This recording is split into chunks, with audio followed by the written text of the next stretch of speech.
Hey everyone, and good evening. Welcome to episode 11 of the Layover. Caught Lyndsay out drinking tonight. Tonight, Lyndsay talks about what it's like being 80. Mark will explore being the odd one out. And I'm talking class reunions, being hoodwinked, and a load about bears. Welcome to the Layover Live. One life for the revolution. Rise up and unite. Woo! Rise up.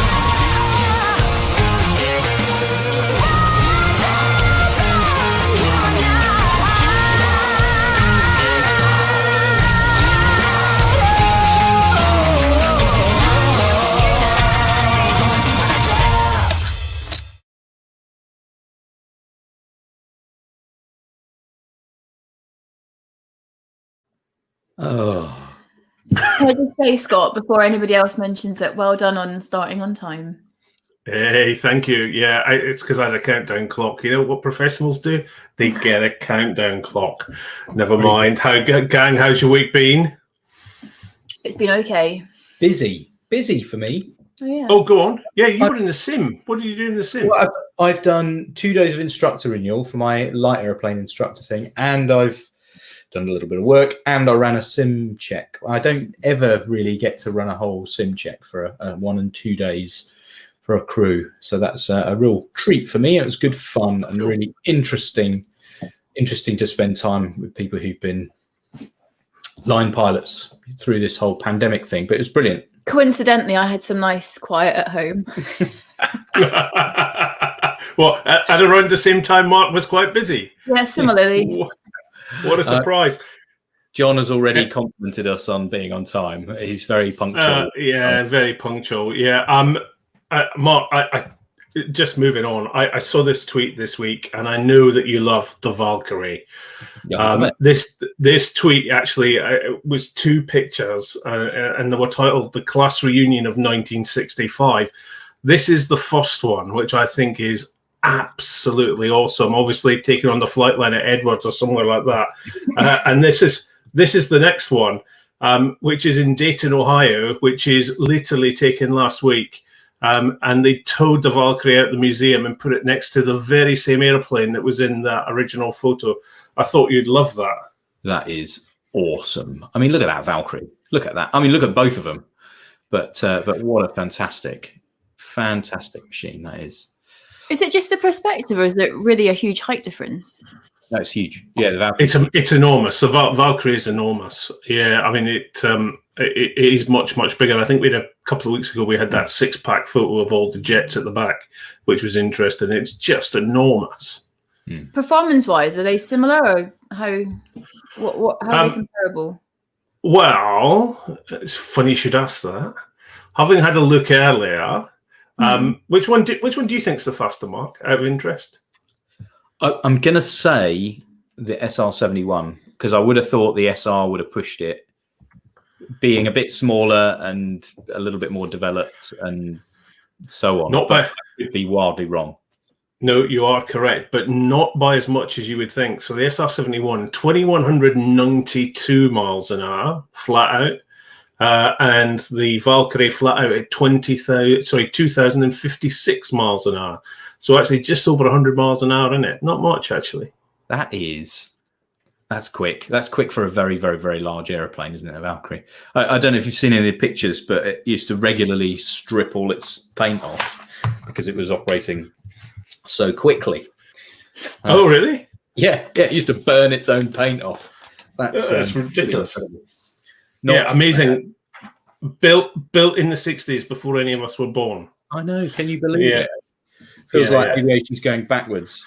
It does. From old things to much younger things. And tell us about being 80, Linz. Well, the Air Cadets turned 80 today. What's the date today? 7th. On Friday, which was the 5th. So the 5th of February, they had their 80th anniversary. And Scott and I were both members of the Air Cadets. Mark? No, I wasn't. No. Did you win anything when you were in the Air Cadets? A few bits and pieces. Oh, yes. Oh, really? So yeah, this was me. I was a cadet warrant officer with Bedfordshire and Cambridgeshire wing, and I was very fortunate that the Air Cadets put me through my private pilot's license. That is cool. It is cool. So I did the whole gliding route at 16, flying at 17, and was lucky enough that they gave me a scholarship to do my PPL. Well, hang on, is that you? That is me. So No. as a reward for one of the prizes that I won, I was given a backseat flight in a Tornado from Marham, and that was kind of my dining out from the Air Cadets. It was awesome. Wow. And I vividly remember. Say again, Scott. I was going to say, you're an officer on the left-hand side there. So I'm assuming you were a cadet, then an adult volunteer as well. Yeah, that's right. So Air Cadet, left at 20, did a little bit of time as a civilian instructor, and then got my commission, and then was lucky enough to take command of Bedford Squadron for a few years. So I'd seen it both as a cadet and an adult volunteer. And Scott, as I'm sure you'll kind of back me up on, it's such a good organisation for people to get involved in, both as youngsters looking to get into aviation, and as adults who have got some spare time to volunteer. Yeah, we've got there's a Scott's first camp. It's black and white, isn't it? There we go. Stop that. But in the post-war years, I don't laugh, but actually I'm in the centre in the middle there, just below that griffin. My little brother is actually in front of me. Oh, really? That's my little brother, Stuart. And then actually the lady who is the civilian instructor on the right-hand side is my mum. So that's actually a family photo as well, that one. But yeah, this was my first camp. It wasn't the Air Cadets' first camp, just to be clear. I'm not that old. But my first camp at Lottymouth, and I did actually go flying in a Shackleton. So that shows you how long ago it was. And you can still hear. Yeah, it was an amazing, amazing trip in a Shackleton. So, but there were girls there, so it must have been at least 1981, 82. No, it was probably, I'm thinking probably 84, maybe 84, 85, possibly. Yeah. Wow, that is cool. That is very cool. What do we got next? Yes, I saw an article, and this is an article unusual for us that we're going to show an article actually, but I've got some bits of this article to show you. It really caught my eye. It was entitled "The Only Woman in the Room." Do you recall this? Yes. So I read this afternoon. In fact, a friend of mine tweeted it, and it's about a lady in the Royal Australian Air Force. And it's notable that she is genuinely the only lady in the room and has remained the only lady in the room. I commend you to read the article. And it's a very short read. It's probably, it took me about five or 10 minutes to read it. So it's a couple of minutes for everybody else. But yeah, she came up with these 4 points, really, if you're kind of fighting the odds in whatever theatre you're in, really. Believe you to belong. Take up the space that belongs to you. I thought that was really impressive. Build a community, yes, and then be kind to yourself. I thought that was brilliant.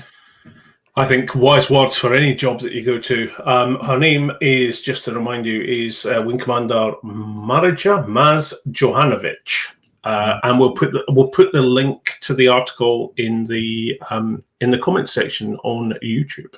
Very notably, when she became a test pilot, she was also the youngest person in the room, which was pretty awesome as well. Wow! So, and she said that was an interesting dynamic itself. Yeah, there we go. Scott, did you have a tweet this week about the bear? Oh, talking about bears, yeah, it was awesome. It did really well, actually. This tweet. So if there were one turboprop I would have liked to have flown, it would have been the Bear. Fastest propeller aircraft in the world. Top speed of 925 kilometers an hour. I'm sure we'll hear from Ian later because Ian's probably got quite close to some of these. Did he? I wonder if he did. Yeah. Yeah, I'm sure he did. We can have a chat about it in a bit. It goes so fast because it's got this really unusual 30-degree sweep. I'm going to show you the video in a second. But the thing that I find amazing is this entered service in 1956. And it's planned to continue in service till 2040. That's going to outlast some of us, I think. But the big thing about the Bear is it makes this awesome noise. Turn the sound up for this.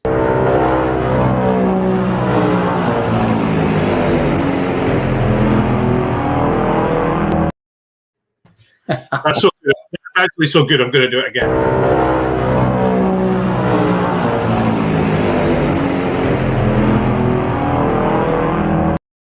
So I don't think I've ever heard one, but Graham Braithwaite, who I know is watching, and I know his daughter's watching, so hello, Tilly. He and I occasionally send snapshots of Flight Radar 24, etc., to each other if something Russian loud has flown over, so we love anything like that. But that bear thing, I know the noise is just incredible. But talking about bears, Lyndsay, Yeah. I'm not going to go anywhere odd with this. Stand by, bear with me. I saw a post that you put out about a piper cub. What happened with this? Yeah, so this was in Alaska, and actually I think it was a couple of years ago, but the pilot left some bait in the back, and a bear came and sort of savaged the aircraft. And obviously got back and thought, what has happened here? And thought, don't worry, we could buff this out. Did a temporary repair with a bit of speed tape and flew it back to base. When you say a bit of speed tape, Well, I mean, the whole thing was wrapped. But... Holy moly! I don't think I've ever seen anything like that. I mean, that is some good kind of on the spot engineering. Yeah, I mean, yeah, I think bears are fairly heavy, aren't they? And it's amazing that the rest of the structure was okay, but I think it's a different risk profile to what us three are more used to. It's interesting too. It's just, I think it's not bodge tape. I think we should be very clear. This isn't household tape they've got there. It's called speed tape, which is a kind of tape which is a metallic tape that's used to repair airplanes anyway. But even then, I'm not sure I'd want to get in a airplane just held together by tape. I don't know. Yeah. Anyway, well, it's only replacing fabric. Right. Enough bear stuff. Enough bear chat for one night. Scott, who have we got up this evening? Well, actually, before we go to the guest, I've got something that I'm not very happy about. So there is something I want to discuss with you both. Talk it out, Scotty. Talk it out. Right. Yeah. So I'm going to share now this particular tweet. So apparently it was decided in my absence whilst I was flying that March Madness on the layover, I can see him laughing already, is a month dedicated to the spinning discs of death, or helicopters as they're more commonly known. I'm not very happy with this. You did it. It's a bit underhand. Well, what's going on? Well, we knew that we would never get away with it if you were here. So we just thought we'd take the lead. And we've got some really cool... I know it's helicopters, but we've got some really cool stuff lined up for March. So we're going to speak to someone who flies the London Air Ambulance. We're going to speak to a Chinook display pilot. And there's a few other bits to look forward to as well. So we thought whilst we'll have a vote of 2 against none. Yeah. And we'll decide. Yeah. And plus, if we can get anything on the Ferry Rotodyne, that'd be awesome. That would be awesome, actually, because it does look quite cool. Okay, I've got that off my chest now. Right. I'm making the point that I'm not endorsing March Madness. On to our guest. On the layover tonight, we're talking to Ian Black. Ian is a former RAF navigator and pilot who now works for Virgin Atlantic. He's flown a boy's own encyclopedia of iconic fighter aircraft, from the English Electric Lightning, Phantom Tornado, even a sojourn with the French Air Force flying Mirage, no less. An accomplished author, Ian's written a series of 6 books that not only cover his own journey, but that of his father, who was also an Air Force pilot. He flew Harrier among some other aircraft, which we'll hear about later, I'm sure. Ian has served operationally in the Gulf War, and to commemorate the 30th anniversary of that conflict, he's recently released a book celebrating this called Tornado Warlord. A lot to squeeze into tonight, but without further ado, Ian, welcome to the show. Hello. Hi. How are you? I'm very good. I'm surviving lockdown. I'm on day 467 of lockdown, I think. And I've not gone mad much. You're the only one then. Yeah.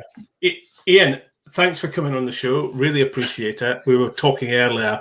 I wonder if you could just take us on. Everyone sort of has their unique path into aviation. So what was your path into aviation? Well, I guess it wasn't unique, but I come from an aviation background. My grandfather was in the RAF. My father joined as a national service pilot, and he flew Meteors and Hunters and Lightnings and Harriers, and he was an exceptional pilot. So I grew up on RAF bases in the 60s, 70s, and I always had a dream of becoming a Lightning pilot, but I had a lot of self-doubt, and I never thought I could do it. So I focused on photography. And my father took me, when he was at Bentley Priory in Falcon, he took me to the Harrow School, Polytechnic School of Photography. And it was probably 1976 or 77 or something. And it was sort of the punk era. And my father, who was then an Air Commodore, waltzed me in there holding my hand. And he took one look around and he went, "No, you are not doing this. You're not going to be a photographer." So he parceled me off to join the army, and I went to Sandhurst. And because I had a lot of self-doubt whether I could actually become a pilot. And I went to Sandhurst for around about 3 months, and I came home on leave. And at the time we were living at Bentley Priory, and our next door neighbour was a recruiting officer. And I said to my father, I said, if I had one magic wand to wave and, one teapot to polish, could you grant me one wish? Can you get me out of the army? And he said, right, I'll see what I can do. So we knocked on the house next door, and this squad leader said, yep, what can I do? He said, can you get my son to Biggin Hill? And he said, what, Monday morning? And I went, yeah, definitely. So I went down there, and I was totally unprepared. So I didn't know about the aptitude tests and, holding a golf ball on a crosshair and things like that. And presumably, based on that, and obviously a lack of need of pilots, they offered me navigator. So I transferred from the Army to the Air Force. And I went back to the Sandhurst for a couple of weeks, and I knocked on the Sergeant Major's door. And I knocked on the door, and I was very nervous. I think I was about 17, half 18.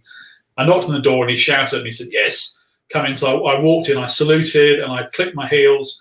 And I said, Sergeant Major, I've decided I want to go and join the Royal Air Force. And he said, what? He said, yes, I want to join the Royal Air Force. I want to be a pilot. And he said, no, you can't. He said, you're going to win the Sword of Honor. You're the best officer cadet we've had here for about 5 years. And you are not to leave. He said, you're brilliant. You're going to win all the prizes, everything. So I went, oh, okay. So I did my about turn, saluted, obviously, before I about turned, opened the door, shut the door, walked outside and went, hang on a minute, no. And I definitely, I don't want to go running around in fields and drive a tank. So I knocked on the door again. I said, Sergeant Major, look, I'm really sorry, but I have made my decision. I don't want to discuss this. I want to leave, join the Air Force. And he went, oh, you're useless, hopeless. Get out anyway, off you go. And he just sent me with a flea in my ear and said, you'd never pass anyway, you're hopeless. So I left the Army and joined the Air Force, became a navigator. I went to fly the Phantom, which my brother had flown. I ended up on the same squadron as my brother, who just left in Germany. And that was fantastic, flying Phantoms in Germany in 1981, 1984, so the peak of the Cold War. So we're running around with gas masks, and we never flew above 250 feet. We always flew at 450 knots. And it was basically licensed hooliganism. We just flew around at 450 knots. And anybody we saw, we engaged in combat, whether it was overhead Dusseldorf, in a control zone, over a gliding site, over a light airfield, parachutists around. We just had at them, and we would be doing combat at 250 feet in about 5 kVs, 24/7, and it was just crazy. It was we had various rules of engagement, but the basic rule was if somebody was flying around low level like a Jaguar or a Phantom or an F-104, if we engaged them and they turned back into us, then it was fights on, and we just carried on. And the rule was you were supposed to do 2 360 turns and 1 reversal, but nobody ever did that, because how could you count that?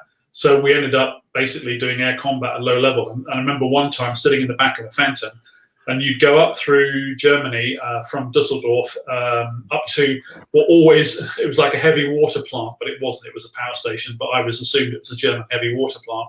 And we would go up there a heading about 060, and then we'd do a 90 left onto a heading about 340, 350.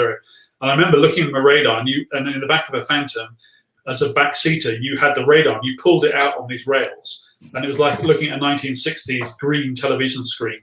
And all the targets appeared as like little green ants. And you'd have this, and you'd be staring into this radar screen, trying to give your pilot an information where you were, that you weren't going to go into danger areas, you weren't going to go over airfields, and you were looking in the back of this radar, and we turned through 90 degrees, and as we turned, the popular game of the time was Space Invaders. And on the right-hand side of my screen, I just saw about 60 or 70 little green dots marching across the screen. And, we had tactics to engage for floggers or MiGs or whatever, and we would basically push them to one side of the scope and then put them on the nose, work out the heading, and then we would work out what the heading was, offset ourselves to be about 4 or 5 miles to space, and then turn in behind them. But on this occasion, with 60 targets, I just said, oh my God, I'm speechless. So we just kept driving at these targets, and there was a mast in the middle of the low flying area called the P-high mast. And I think it was about 500 feet high. So it was half the height of what we would fly at. So we would be flying halfway down this mast. And we just got engaged in this massive dogfight like World War II with 60 aircraft. And there were Phantoms and F-104s and F-5s and F-15s, and I can't remember what else there was. And everybody was trying to chase each other and shoot each other down and take gun film of each other. And we were in full reheat for about 20 minutes, and we just ran out of fuel and went home. And that was pretty much a day-to-day life in Germany. And it was how nobody died. Well, they did. But, I mean, on that particular day, how nobody died, I don't know. So I carried on being a navigator. So I was going to say, Ian, it sounds utter chaos. Chaos. It was because the thing was that there were no enemies and no friendlies. So everybody was an enemy. So, we'd be engaged with an F-15 for 2 or 3 minutes, and we'd take a shot on him, or he'd take a shot on us, and we'd reverse, and then there'd be an F-15 in front of us on F-104, and we'd try and get a shot on him. I'd be looking at the back, telling the guy in the front, no, don't break left. There's a guy back to take a shot on us. Then we'd reverse, and then in front of us would be a G91 or an F-18 or something, and then we'd engage him, and he'd try and break from him. And it was utter madness. And so I loved doing that for a couple of years. And after a couple of years, I thought, this is hugely dangerous, and I want to be sitting in the front. So I actually flew with the base commander. Ian, would that be less dangerous, being sat in the front of it? Yeah, I think because if you sit in the front, you're the first person going to hit the ground, so you're going to die first. So I probably got 1 millisecond less of being dangerous in the back. So we've managed to cover RAF Germany's Monday and Tuesday. What did they do for Wednesday, Thursday, and Friday? We went to the bar. Basically, that was go to the bar. So I flew, and because I was I think when I first arrived in the Phantom, I was 19 or 20, and I was pretty, as all fighter pilot navigators are, we're pretty arrogant people and cocksure, and you got that sort of bravado about you. So all the older ones wouldn't fly with the station commander, and I was quite happy to fly with him. And I went off with him one day, and we were bumbling around in low level. And I just looking at the radar, and obviously you have to call him sir or something, but I didn't call him sir, but I just shouted push, and we're at 250 feet, and he did. He didn't even think about it. He pushed, so we went down to about 100 feet, and as we pushed, I'd seen out on my left hand side, literally in my peripheral vision, this it was another Phantom coming towards us, and this Phantom went across top of the canopy by 3 or 4 feet, and it was doing 450 knots, and you could hear it, and I looked up. And I could see all the rivets in the tailplane. You could hear it? I could hear it in the cockpit. Like, when you have when you're in Russia and you can see an airliner pass over 1,000 feet. This was a huge roar, like, and it just went over the top of us. And the cockpit went black. And we must have missed him by 3 or 4 feet. And so after that, I flew with the station commander a lot. And he said, well, if you want to go to become a pilot, I'm quite happy to endorse you. And so he did, and his name was John Allison. He later became a very famous warbird pilot, and he's a very lovely chap as well. So I got my crossover to become a pilot, and I had to go. Become on a permanent commission from a short service, but I also had to go to Swindon and fly the Chipmunk. So that meant I had to go what was called FSS, which was Flying Selection School. So there was no, even though my dad was an air marshal, I didn't get any preferential treatment. I didn't get, let off doing all the arduous duties. I was made to do what everybody else had to do, sadly. And the Chipmunk, as those of you who've flown Chipmunk, I'm sure some of you have, is not a particularly easy aeroplane to fly, and it does sort the men and girls out from the boys and girls. So, I went through that, and I wasn't overly confident, and I think I was probably aggressively average, but average enough to go on to fly Jet Provis. And I went to the Jet Provis, and again, I had a huge advantage over everybody else because I could navigate my way out of a paper bag. I would fly around, and I'd flown around Yorkshire, and jet probably can't go very far, but I'd flown around Yorkshire and Wales, so I could put my map away, and I knew where I was. And if ever I got lost, I would just sort of go, oh yeah, that's a big white chimney. I know where that is. That's near Derbyshire somewhere, and that's near Buxton. And I'll take up a heading of 020 and do that. So I sort of got through that fairly easily. Went on the Jet Provost Mark V, got streamed to go fast jet, went to Valley, and Valley, I didn't find Valley too difficult. That was the only thing in the Air Force that I found fairly easy, and got to the end of Valley, and I won a load of prizes for the best student and the best aerobatics and the best low-level nav and that sort of stuff. And they said, right, you're going to go and be a flying instructor. And I went, oh, no. I don't want to be, I haven't crossed over from the back to the front because now I was 3 years old and I didn't want to be an instructor on the Hawk because I could have been an instructor on the Jet Provost. So I did have to pull a few strings there and ring up and say, Daddy, can you get me back on the course? So I didn't. I sort of had to maybe speak to my dad and say, I think they want to make me a flying instructor. And he said, oh, yeah, that's really good. That'll be very good for your career. And I went, no. I need to go now to TAC weapons. Otherwise, I'll miss the last lightning course, which was true. So Ian, I persuaded them not to let me do that. Sorry. Did you sort of have a clear idea in your head then of what you wanted to do? You wanted to go and fly the Lightning. You wanted to go and have a go at the Lightning. Yeah, definitely. There was only why, because my father had flown the Lightning, and to me it was the coolest aeroplane. It was Dan Dare type, 1960s. It was just everything. It was the epitome of Britishness. It was the ultimate rocket ship, man with a rocket in it, and it was. Dare I say it in this woke world, but it was the sexiest thing you could fly. It was just pure adrenaline. And, sorry, go on, Lyndsay. So, Ian, going from the Hawk to the Lightning, how did that feel when you turned up day one Lightning Squadron? What were you thinking? I was thinking, oh my God, I am not going to cope with this. Oh, really? Without a doubt.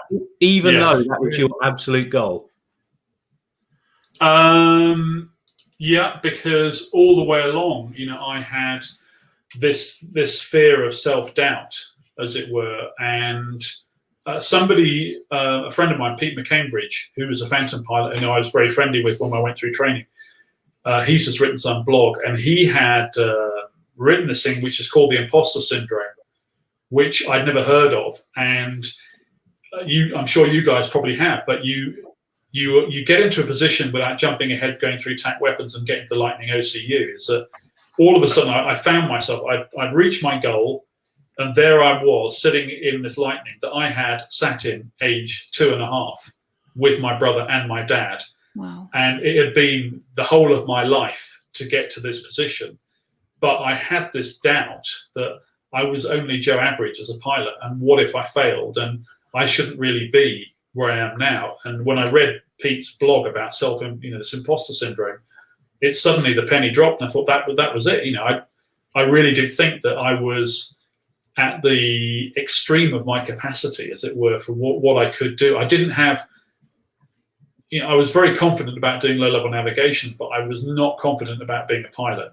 And I guess were you guys as well when you went through flying training, and now when you fly, 747s and 787s and A350s or whatever it is, that you go to the simulator and you do lots of sim training, and you are confident now that anything that happens in that aircraft you can cope with. But for me at that stage, when you got 150 hours on your logbook and you go off and fly on a Lightning, there are a multitude of things that could happen to you where you feel ill-prepared or ill-equipped to cope with. And when I went to the Lightning, you go from the Hawk to the Lightning. When you strap into a Lightning, all of a sudden you are moving up by 3 or 4 gears. You're not moving up when you go through training. You go on a Jet Provost and you fly at 180 knots and 240 knots, 300 knots, 350 and 360. When you fly in a Lightning, you're going from 350 knots to 650 knots, or an aeroplane that'll do Mach 2.2, and an aeroplane that will go supersonic in a climb easily. If you don't set 10, 15 degrees of pitch, whatever it was, I can't remember exactly what it was, in the climb, and you climb 0.9. If you're fiddling around down here, you can either let the nose drop by 2 degrees and you'll be doing 1.2 over Grimsby and putting up a huge bank, or you could conversely be, in the 60, 70 degrees bank turn with 30 degrees nose down, accelerating through 1.3.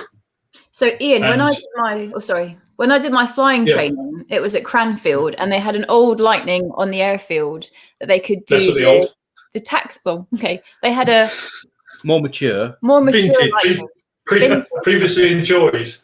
Yeah.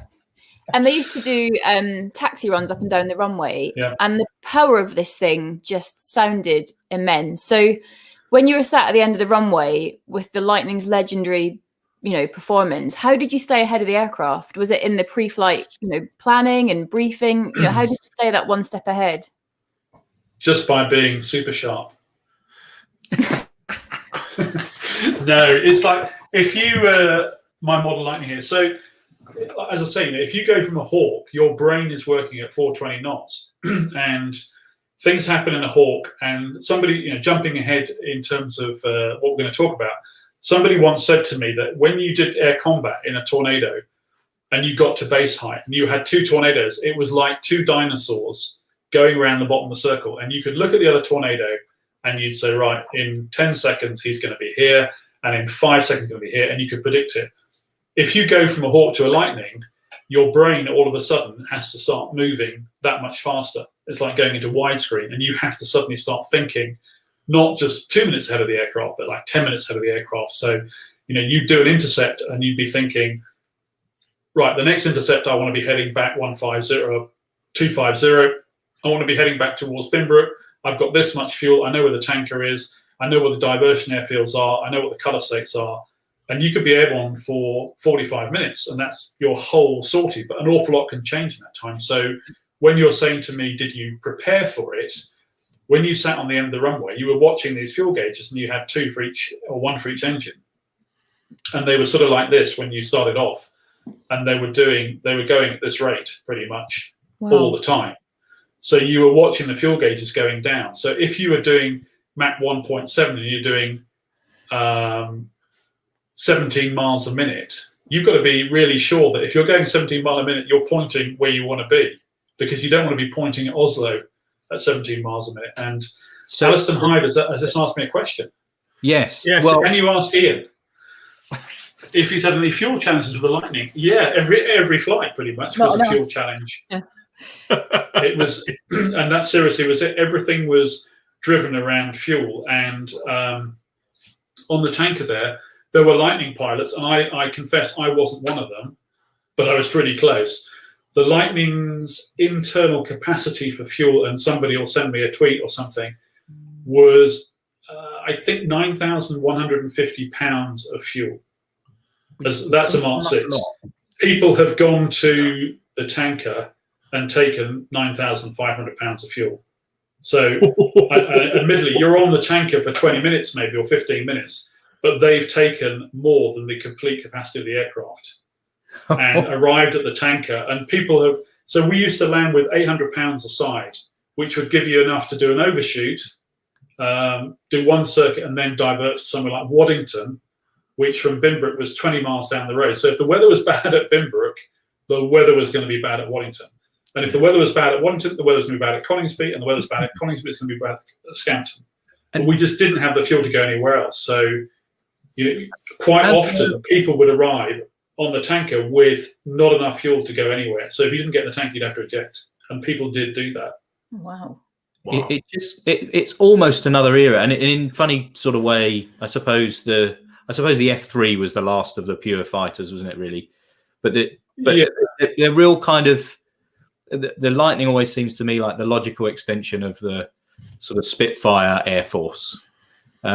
It's a pure air defender. It's for shooting other airplanes down and catching the bombers when they get there, and that's a world that's really kind of gone now, isn't it? The multi-role fighters are all multi-role basically. But the Lightning did become multi-role. Yes, yeah. But as an aeroplane, was it nice to fly? I know this is probably a stupid question. Did it fly nicely? Yeah, it flew. It flew superbly because the guy who designed it was Roland Beaumont, and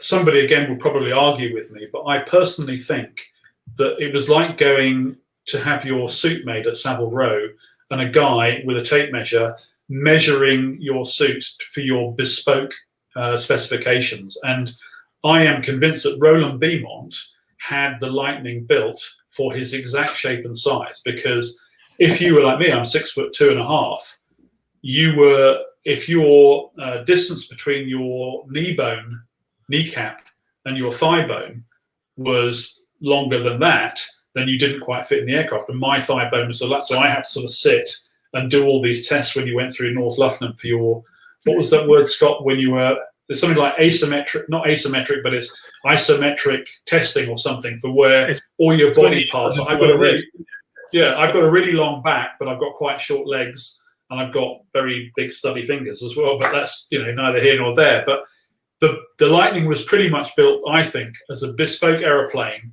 for Roland Beaumont, and he also, because he'd been a World War II Battle of Britain pilot and an ace and a really good pilot, he, before the days of computers, he produced an aircraft with a pitch field system where I am sort of exaggerating a bit now, and I'm probably adding a bit of gloss to make the story sound better, but I'm hoping that it is fairly true, that without the aid of a head-up display, you could fly in a Lightning and you could probably blindfold me.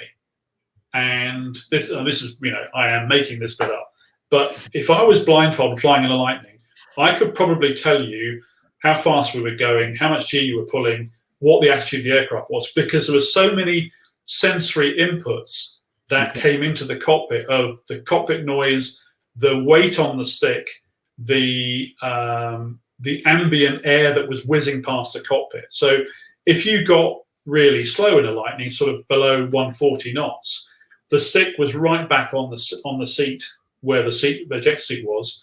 It became very light, and there would be this sort of quietish noise in the cockpit, even though you were at full power. If you were doing, say, 650 knots at low level over the sea, the stick became lighter, but it became firmer, so you knew how fast you were going purely by almost that sort of, whatever the word is, a transducer from the stick to your white leather glove. So you knew what you were. And the Lightning had to have a lot of trim on the stick. So all Lightning pilots on their thumb, they had the glove worn away because they were always trimming. But where your hand was in relation to the side of your legs, you could tell how you were flying the aeroplane. If you went around finals and you knew where the stick was without looking in, that's what I say. If you blindfolded me, and if the guy said to me, "Okay, turn right now and roll right now," I could probably fly it blindfolded. Somebody would laugh at me now, but you get what I mean. You'd almost be a real seat of the pants flying. And that's interesting. Isn't it? That's very sort of old, almost Second World War type feel, isn't it? And did that sort of disappear from the later airplanes that you flew? So you flew the F3 and various Mirages. I'm sure you're going to tell us. Yeah, we'll come on to that in a minute. Disappeared from those. It didn't disappear. And if Lyndsay said she flew in the Tornado, and I don't know whether you flew in one that had a stick in the back of it, but going from the Lightning to the Tornado was a huge step, and it's actually quite difficult because the Lightning relied on that sort of man-machine interface where you looked at the radar and you looked at the attitude indicator and you looked at everything else, and it all became one when you're doing intercept. So that was trying to an amalgamation of all the instruments to do an intercept to fire a missile. On the F3, you had a head-up display and you had a weapons control panel, which were state-of-the-art at the time. But the difference in the F3 was that you had fly-by-wire and you also had wing sweep. So the aeroplane, actually, it didn't have an awful lot of difference between the wings forward and the wings back. It still sort of flew reasonably similar. But the difference is, and I remember doing this, was one day I was doing a photo shoot, in fact, with, I must have been in an F3 or a Hawk. But in the morning, I flew an F3. And as I came into the dispersal at Leeming, my chauffeur-driven Hawk was right next to me. So because the flying kit was the same in the Hawk as the F3, you could just wear the same kit. And I parked next to this Hawk.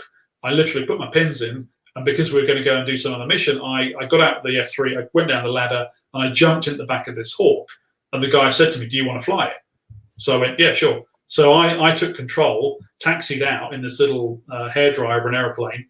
And when I took off, I thought, "Oh my God, there's something wrong with it." And the stick forces on the Hawk were so light compared to a Tornado. And later on, when I got a chance to fly the MiG-29, and I watched a video of the MiG-29 yesterday, when you watch the guy take off, he gets the stick like this, and he's doing this sort of stuff all around the cockpit.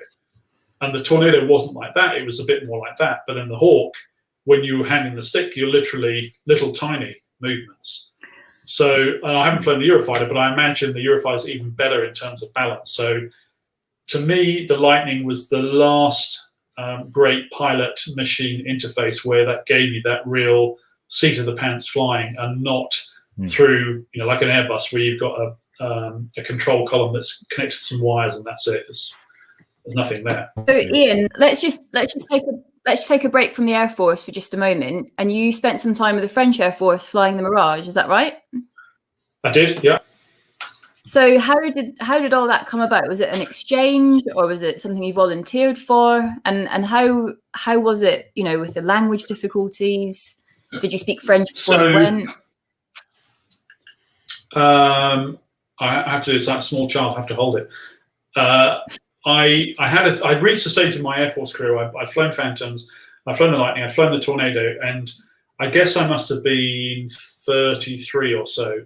And you reach a crossroads there, whether you decide to go down certain paths. And like anything in aviation, whether you fly for BA or Virgin or whoever you fly for, there are certain things in your aviation career where, if you go down the left route, your career takes on a different way. If you go down the right route, it all turns to a bag of worms, but you don't know where you're going to go, do you? And you've got to make a decision somewhere. So at that point in my career, I could go to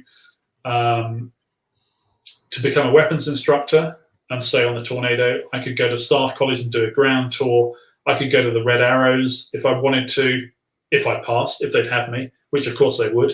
I don't know.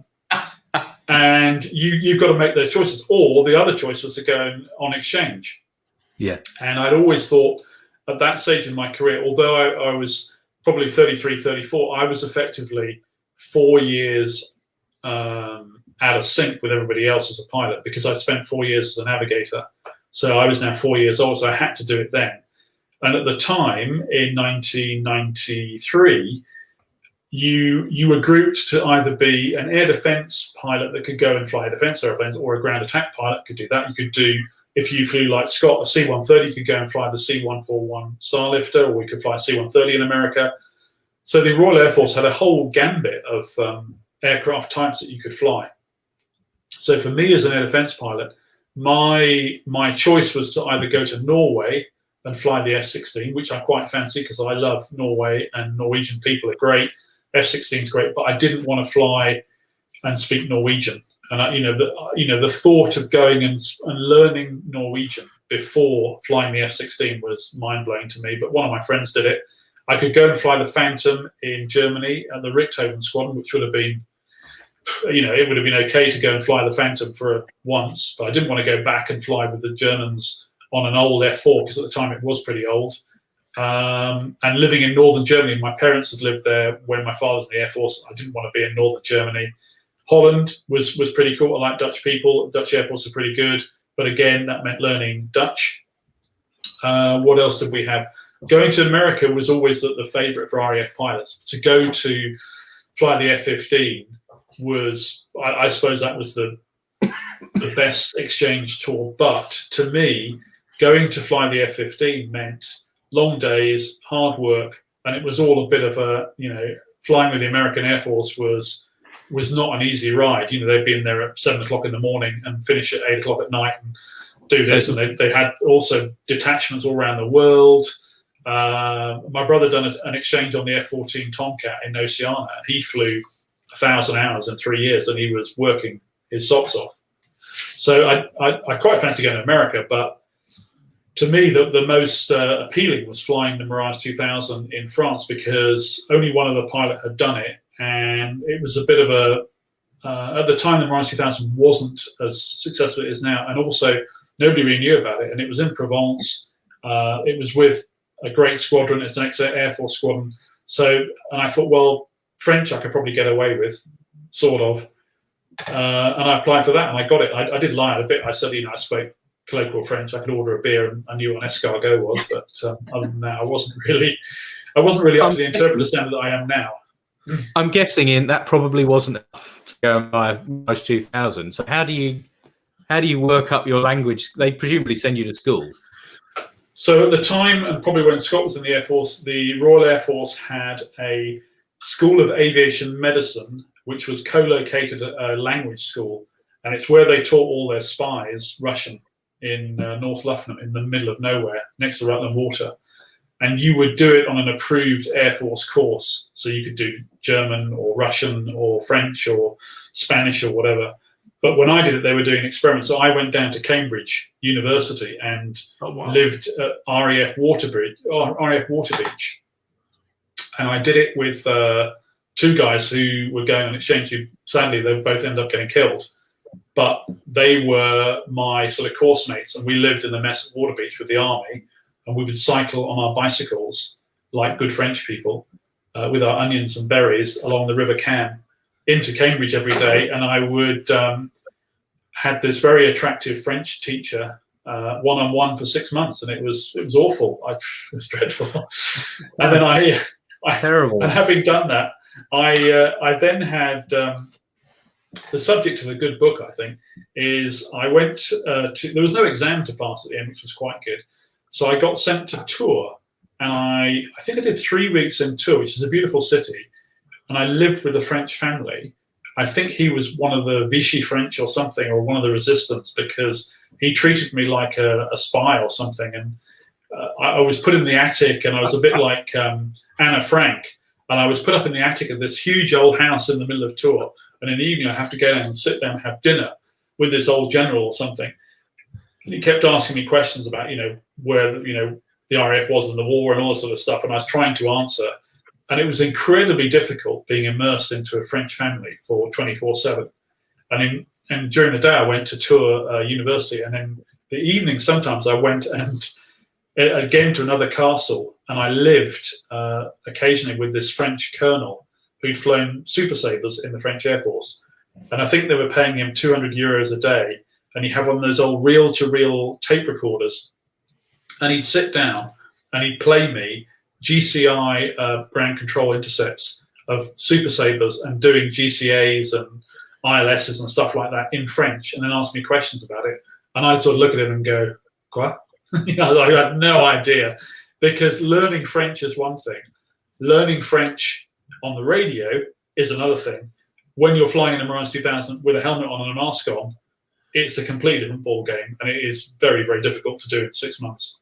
And did it finally click one day? I mean, I'm terrible at speaking French. Awful. Well, it sort of clicked, and I reached a level where I could have conversations and learn slang, tell jokes and stuff like that. But I never took it to the next level of being able to write essays, and I could read the newspaper and stuff. But I never took it to the next level where I wanted to learn every single French word and have my vocabulary. As soon as people said, "Oh, your French is really good," I didn't detect your accent. "Where are you from in Canada?" I went, "Okay, I must have cracked it now." So I just sort of went, "Yeah, okay, it's good enough." Which I was a bit lazy, really.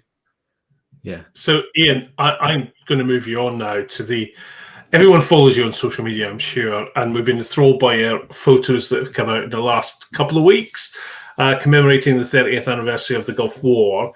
You flew the Tornado during the conflict, and have recently published a book to celebrate the history of the workhorse, Tornado Warlord. We'll see it there. Before we go on to talk about this and your other books, can you just tell us what your role was during the conflict? What did you do during the conflict?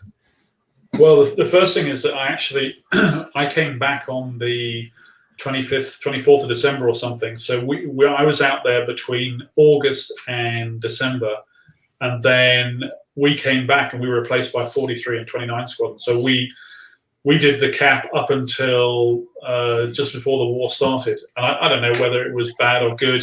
it's very easy to what's that phrase of being the bravery of being out of range, isn't it?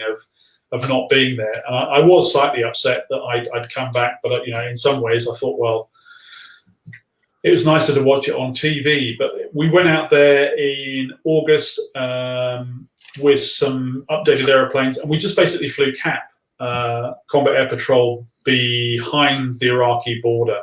And a lot of the time it's pretty boring. And initially all we did was Combat Air Patrol. We just flew around in circles, looking on the radar, watching what was going on. And eventually they said, well, if we keep doing this for 3 or 4 months, then we're just going to get a bit stale. So then we ended up doing more training. And this is one of the trips that we did with training. So and I think this is where the Air Force as well changed immeasurably, because although Tornado pilots had been to Red Flag, air defense pilots, had we been to Red Flag? No, I don't think we had up until that stage. So, all we'd ever done was practice for the Cold War. And then all of a sudden we're now immersed in a multinational coalition force of all sorts of different nations. And every day they have this thing called the FRAG, which is the Fragmented Operations Order. And this huge, great piles of paper come out at midnight.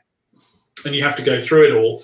And if you're a Tornado F3 squadron, you have to go through it. If you're the ops officer, you go through it and you find that the Tornado detachment at Dhahran has got 2 caps, and you're tasked between 1,200 local and 1,600 local to be on cap C4, and then you'll be on 2,200 to 0,200 in the morning between cap, whatever it is, and it will give you all your tanker. You've got a tanker between this time, you've got these 3 groups, etc., etc. So all of a sudden, the Royal Air Force, from being wearing a white scarf instead of banging about Britain, of just doing air combat and going to the officers' mess and having a few shandies in the evening, all of a sudden we were, and particularly the Tornado GR guys, we were suddenly thrust into this multinational coalition war where we had to integrate with all the assets that the Americans had, the Bahrainis had, the Saudis had, the Italians, the Kuwaitis, all these people, all sort of melded together into one big coalition force. And so that was, we'd never trained to do anything like that in the RAF. We would go off and maybe do some combat against the Dutch or the Danish or something, but nothing on that scale. And it was eye-opening to see how somebody in the headquarters in Riyadh could sit down and have every aircraft that wanted to be there at exactly the right time, go into the tanker, what the giveaway was, how much fuel we're going to take, who we'd replace, who would be on the tanker before us, what the comm plan was, who we'd be working with, AWACS, what the threats were of that day, what the INT brief was. It was really interesting to do that. And you think that was the Gulf War, really, the first Gulf War that flipped us over into that new kind of warfare footing? Yeah, I guess so, because all the Tornado guys who were at Bahrain and Tabuk and Dhahran, they'd probably done a Red Flag, which might have introduced them a bit to that. But before that, they would sit in their squadrons in Larbrook, and they would be given their targets, which would be on a little envelope, and Crew A or Crew B or whoever they were called, they would open their little envelope up, and they'd see that their target was the SAM site next to Novosibirsk or something, and that was what their target was. And they would take off on day 1 of the war, and they would go along the track they'd memorized, and they had their IP to target runs, and they knew exactly what the target was, and that was it. And it was normally a one-way mission, or there might be some tanking on the way back, I don't know. But now all of a sudden we're in this great big package of aircraft working with Americans and things, and French and not Germans, obviously, but extraordinary. Ian, I saw you posted this amazing photo of an F3 refueling from one of my favourites, a Hercules. I was actually distinctly average, so that's where I ended up. Not distinctly average, flying a Lightning with a blindfold on around the circuit. That's 2 very distinctly different averages, to be fair. This is an amazing photo, actually. I presume taken in the Falklands, was it? Actually, Scott, I don't think it was. I think I took that on the Falklands World Cup that we did. We had to go. Oh, right. Actually, no, I think you're right, because we had to go and we had to do a sortie off a C-130 before we went to the Falklands. But looking at that aeroplane, it's got missiles on the wing, so I'm pretty sure you're right. and it's got no tanks on. I'm pretty sure you're right. I think that was taken in the Falklands. A couple of things. People probably didn't know that back in the day we actually did have dedicated C-130 tankers. They had a Victor Hoodoo, which is the thing that puts the hose out, that was turned upside down and bolted on in a Heath Robinson affair to the ramp. But the reason I bring this up, Ian, is talking about the Gulf War. A mutual acquaintance of ours posted this on your timeline, and I had to laugh. Dave Fry posted it. There was a pink-coloured Herc during the Gulf War. Well, it was almost pink-coloured because they had to paint. Yeah, they had to paint it by hand, and the ladder, as you can see there, couldn't quite get up to the top of the fin. So it was all pink, apart from the top of the fin and the back of the rudder where they couldn't reach with the rollers to paint it. I thought that was really funny. I think somebody asked where was it taken. This was actually taken in the UAE. It was a 47 Squadron SF aircraft that was based in a place called Victor Strip, which was in the UAE somewhere. It just tickled me that that flew around for a long time with a dark fin, and people said, "Oh, it'll be something sinister why they couldn't paint the top of the fin." No, it was as simple as the ladder didn't reach. I did say to Dave Fry, actually, I said to Dave Fry that if that was fighter pilots in that squadron, that ladder, they'd have actually stood on each other's shoulders and got some brooms and done it. So, you know, different attitude. There's a distinct lack of agility there on those Hercules guys. And talk about it afterwards. Yeah, too many pies. Yeah, and I'd quite like just to talk about the books that you've authored. So there's 6 books in this series. Maybe you could just give us a little more insight into what these books are and why they're so special to you. Wow. Okay. So when I was a navigator, I come from a family where my father was always very keen on PR in the Air Force and taking photographs and retaining photographs, and he had a very good relationship with a guy called Arthur Gibson, who was a very famous photographer. So I met him a few times, and I was always sort of keen on photography. And then after about a year of being in the back of a Phantom, I took my camera when I was sitting there, you know, because on the way back from a mission, quite often there'd be nothing much to do apart from look out the window. So I would take the odd photograph, and it sort of grew from there. And I got approached by a lovely guy called Dennis Baldry, who was the head of publishing at Osprey Publishing, and a guy called Chris Allen. I hate to give him any publicity on here, but I'll have to now, I'm afraid. He did the first book called Fast Jets, which was incredibly popular, Fast Jets 1 and 2. And so I thought, well, my photographs are much better than Chris's, so maybe I should do one. So I approached Dennis, and Dennis commissioned me to do a book, and that sort of started me off. But I always felt that doing aviation books was, that you gave them the photographs, and they said what you wanted roughly, or what they wanted. But once you gave them the photographs, the designer and the editor, they did the layout how they wanted to. So I wanted to produce a book myself where I did the layout, I did the editing, I had my own designer, and I picked the photographs so they all matched. And if we have time, I can tell you exactly how I do it. And there's a definite art and a science to it. So I did my first book in 2014, and I wanted to do like coffee table books, so that when you open little closer, Ian, little closer, show us the book. Nice. So I wanted to do it so I was in control of everything, and that meant, and this is a sort of the detail that I go into, is when you look at a page, and that was very bad timing. When you look at a page, the photographs have to flow out of the page. So this one in particular here as an example. So they don't cut through the aircraft. They have a picture on one side, but the airplanes flow out of the page in the book. So they have to go right to left, left to right. So that gives me a huge amount of difficulty when I'm going through selecting photographs. So the picture that Scott put up there of a C-130 and a Hercules with a Tornado refueling it, you have to make that go out of the book on the left-hand side as if it's flying out of the book. It can't fly into if that answers your question, Lyndsay. So it has to fly out of the book, not into the book. So there's an awful lot of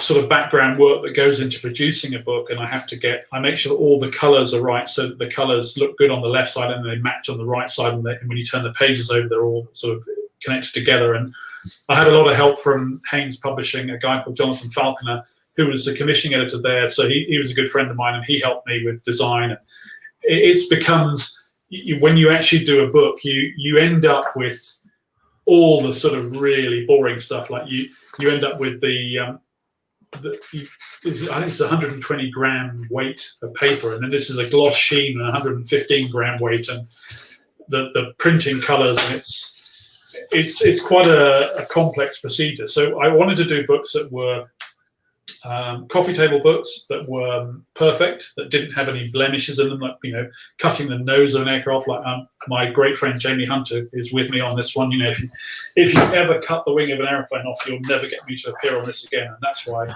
Jamie sadly has refused to come on tonight, because Scott cut one of his wings off, and he's actually in mourning now. And Jamie said he'd never ever speak to you guys again. Don't worry. I've smoothed that over with Jimmy. He's going to come back on soon. As long as we don't do it again, we'll be fine. So no worries. Yeah, I think he's having therapy as well. Yeah. Can I ask Ian? I saw some beautiful shots 350, the Virgin 350, and I think you're involved in that. Can you just tell us how you sort of set that up? I don't think we've got some shots here. How do you plan it? How do you set it up? What sort of airplane do you take it from? Is it just, hang on, he's left. He's gone. Ian, I need this because otherwise I can't show you. So myself and originally I was going to do it myself, and then I thought, well, I should give Jamie Hunter some work because he's not very good and he needs some help, and you know, he always, you know, needs a bit of guidance. So I'm joking, but I'm very pro Jamie because he's an exceptionally good photographer, but he's also very good at the briefing and he knows what angles to get. So I thought, well, it would be a really good idea if the two of us worked together so that we could produce, from one photo shoot, we could produce effectively 100% utilization of the aircraft. So it was really good working with Jamie because we hired two strike masters. We had an A350. Oh my God, this is not an A350, like the 787. And we sat down it took me 7 months to do the shoot for this. We got a strike master from Mark Petrie up at Brough, and we had another strike master that Jamie was in, and we basically got the A350 that was doing a transit from Gatwick to Heathrow to go up towards Brough and then sit in a racetrack pattern. And we had around about 40 minutes, maybe 35, 40 minutes of it doing this racetrack pattern. And so Jamie came up with the idea that what we do is we do the racetrack pattern. He would sit in the right-hand seat of the strike master, and then I said, well, I will sit in the left-hand seat because I had flown the strike master, and Mark Petrie on the left there very generously, very kindly allowed me to be the captain-ish. No, he was the captain in the right-hand seat as a QFI. I sat in the left-hand seat and, you know, masterfully did the radios and the IFF, and Jamie sat in the right seat. So that way, all the time the A350 was on this racetrack pattern in this holding thing, either Jamie was in hot, effectively, using a military term, or I was in hot on the other side. And then we would just, as the airplane went around the corner, Jamie would come in, he'd take the photographs, and as he went around the other way with the sun, I would be on the other side taking the photographs that way. And Jamie got some amazing video. He was using a Sony 4K camera, so he got some really lovely video. I got some really lovely photographs. He got some lovely photographs, and it was a perfect mission. But it took 7 months of planning. So the thing is, really, you can't get too close to civil airliner, and you forget when you're in a little. I don't have one here, but when you're in a little strike master and they're the wrong scales, there, you know, you are minuscule compared to an A350. And if you sit side by side, the one thing you can't do is you can't, you know, roll over the top and barrel over the top of it. You can't get out of sight. It's a very complicated briefing, Mark, to be ensured that this guy, the A350, is going to be, he can't avoid you. So if you're taking photographs and he thinks you're getting too close like that, he's never going to break away from you. So he's got to have the trust that he's going to fly around his little racetrack. We're going to avoid him every time. We're not going to infringe his bubble. But we wanted to get a couple of shots. So what Jamie and I wanted to do is, models like this are perfect because I can move it around like that, and then we can have ideas in our head of what we wanted. And what I want to do was that shot that Scotty showed before is, it's I'm trying to do it now sort of like that. And that means you've got to sit forward and look back, and then the guy in the right-hand seat to me is flying it. He's almost blind, and I'm sort of saying to me, okay, you're clear, you're clear, you're clear. And just go down a bit, go down 5 feet, go up 5 feet, go right a foot. And I'm talking into position, and the whole time the aircraft's sort of crossing like that. And Jamie got some lovely video of it doing that as well. And what you're trying to do for the commercial people in Virgin Atlantic, they have an idea in their head of what they want, but they don't really know what the dynamics are of doing an air-to-air photo shoot. So you've got to sort of say to them, well, okay, that will work and that won't work. But really all they want is that they just want, from a commercial point of view, they want a picture of an A350 bumbling along like that. But what they don't want is what I took there, for example. So that picture that I took there was not a brief picture, but I just thought going along the Welsh coastline, that's the classic Virgin Atlantic, full in your face with the red engine nacelle. It's very close to the Airbus factory, and that to me is great. So I had the freedom, and so did Jamie, at least to capture something that was a bit different, a bit out of the box from your standard, PR bit of video for punters that want to go to Barbados or Antigua or something. So yeah, and we they were very clear. They didn't want aircraft with more than 30 degrees of bank. They didn't want aircraft with hills in the background or ground, or there was none of this sort of stuff or that sort of stuff. It's no dynamic sort of stuff. So yeah, it was quite hard to try and get things that to me were photographically very good, but didn't light their eyes up in the PR department. Yeah. So they want to see the whole aeroplane in the frame. Yep. In the well, sky. they want to see the whole airplane, and they want to see a bit around it. So they don't just want to see, they don't want to see an A350. They want to see a bit all around it, so they can crop in and crop out. And actually, without being disparaging to the PR department, that what they tend to do as well is that they get all these photographs, and then perhaps a year ago, the flavour of the month was sort of a magenta colour and sort of autumny sunset. So they get all and then they Photoshop the colours a bit, so it blends in with the Virgin's mauve that we had at the time. So they all have that sort of slightly mauvish tint. And I just think, well, actually, you could have just done a Photoshop of a model and put it in there. It's not very photographic to me. It's not old school. No, I know. And the thing that Jimmy always does this with his shots. And, I've got an A350 shot that he does here. A professional photographer like him, I just cannot understand why he keeps clipping wings off. Last time Jamie was on this show, there was an F-15 with its wing clipped off, and he got really upset about it. But I can't understand how he keeps making these shots with bloody wings cut off.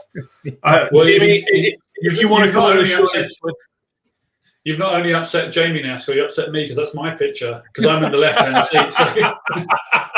I know that you cut that off. Yeah, so, I tried to wind Jimmy up, and it didn't work. I'm only joking, Ian, and Jimmy, you know that. Ian, where can we buy your book? You can go to my website, which is www.firestreakbooks.com.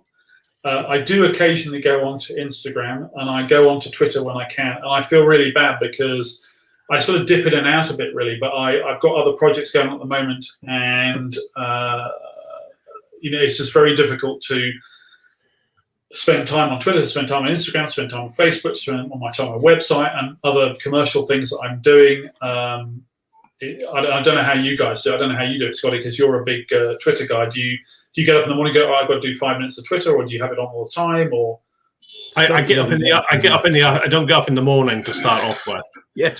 Morning starts at about 1300 for me.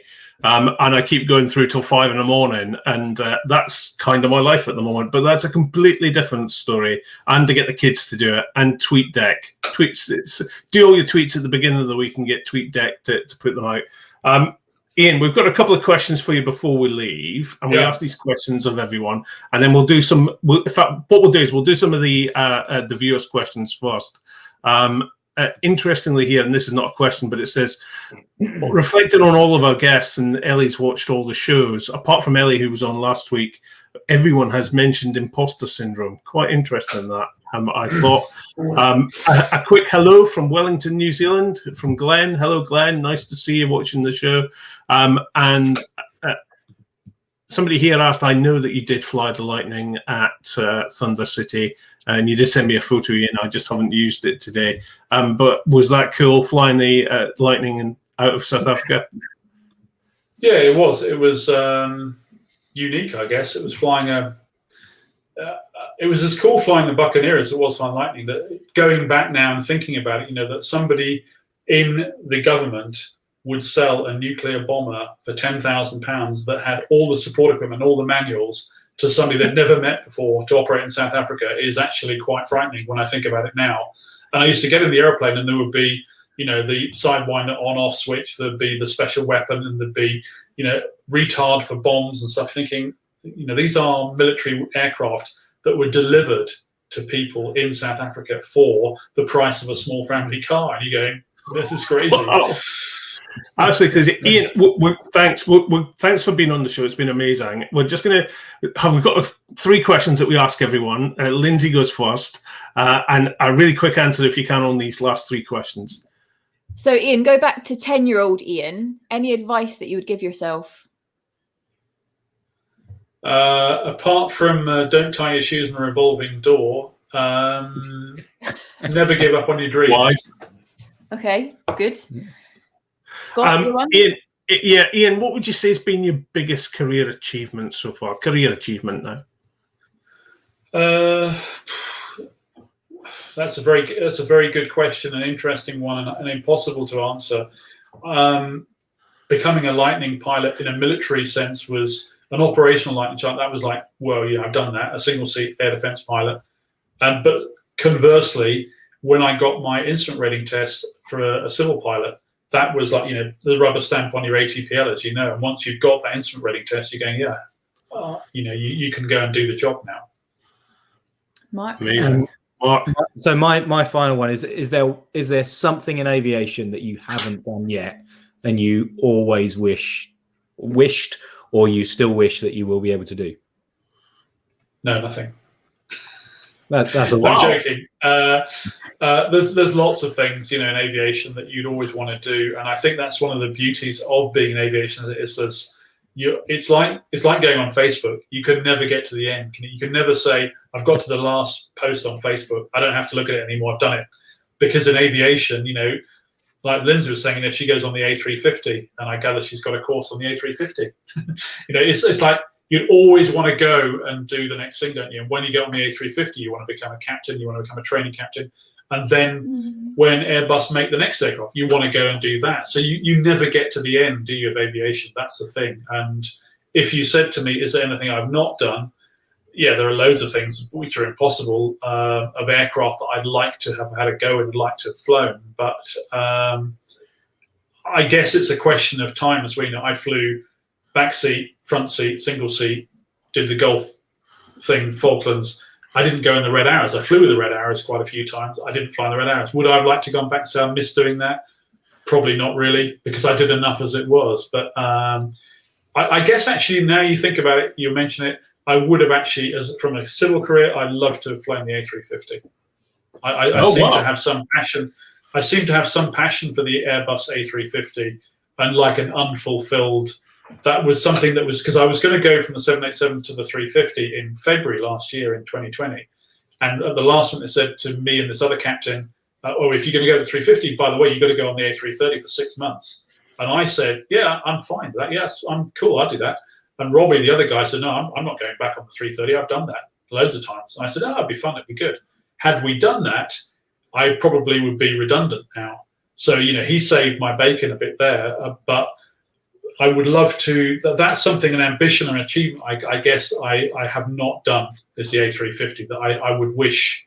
Maybe when I'm 10 years down the line, Mark, I'll say, God, I really wish I'd flown the 350. Everybody I know just says there is the ultimate, and that could be the last too crude ultimate airliner, I think. Like drones and single pilot airliners and whatever. Perhaps that is going to be the very last classic, fly-by-wire airliner. Yeah, I have to agree with you. It's an awesome airplane to fly, and I know that there are a number of people from corporate Airbus who do watch this. So actually, Ian, it wasn't a bad thing to say. So you never know; it might come true. Ian, thanks so much for this evening. For Christmas parties, I can always do Christmas things. And I would never not tell the truth. But I have flown the 350 sim, and it just, to me, it is the ultimate airliner. It's got everything that's 50 years of civil aviation from the Comet has come together, and it's the A350 to me. There's nothing wrong. It's perfect. Everything you want, nothing you don't want. Yeah. Yeah. Ian, we could talk to you all night, and we are going to talk to you in a bit in the green room. But for the meantime, thanks very much for coming on the show. It has been absolutely awesome. We'll have another chat with you in a minute once we get rid of this lot. Cheers, Ian. Thanks, Ian. Good night. Wow. What a career. What a career. Lyndsay's off dealing with little one because lockdown means, it's just us. But what a career. I mean, that spanning that time from, the last air defenders to the modern Air Force, just incredible. And then lucky escape from the army. And Ian's looking really good for 70, isn't he? 170, absolutely amazing. Yeah. Well, he must have been. The best thing I thought in all of this, and I was going to say it, and I didn't bother Mark, was that the Air Force always take the cream for the army. Yeah. What next week? What's coming up next week, Mark? I'm looking forward to next week because if you like sort of airplane repo done proper, then we've got Steve Giordano who and Bob Allen from Jet Test and Transport. They're on Twitter and various other social media channels, but you can follow them. They're flying airliners all over the place. He seems to hold a current type rating on everything, and he loves a DC-9, so we'll get some DC-9 stories as well. He does, and I think I'm really looking forward to it because Bob is Captain Bob on TikTok, and he's going to teach us how to use TikTok. Mark, he's got something like 250,000 people follow him on TikTok. I can't wait to see that. Be great to talk with Steve and Bob next week. I'm going to be on my travels again, so you and Lyndsay are in charge of the buttons. I'm going to be. Guess where I'm going to be next week? Just for a change. Is it Washington? Just for a change, we're off to Washington. Yeah, but for now, from all of us here on the Layover, see you next time. Bye.